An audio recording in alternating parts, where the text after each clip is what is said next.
Oyo pe. Asombi yango sac na robe AliExpress. Bon c'est la ngala pesa bino original nango. Eh ilenge bebe zongi. Kanisa ki ya pila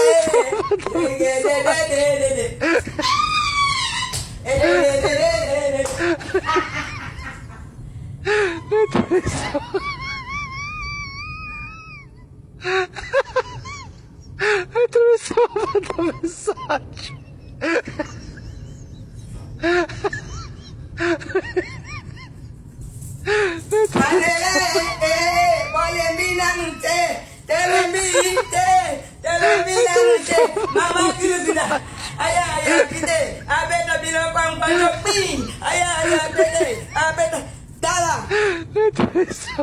Manuela asombi saki oyo na AliExpress. Manuela to betela ki o machine na butu yaya misu na bino témoin zela.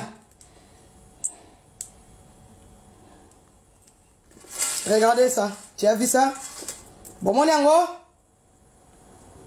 Oh, c'est original. Yaya zangwanzo. Oh, kolongo la bilamba ngwanzo mon coloni. Eh, Manuela, on te fait, tu as fallu la bilamba 5 €. Ma chérie. Eh, yana ngaji, ya jeni na yebi sakayo, hein? Yaya na ngana yebi sakayo.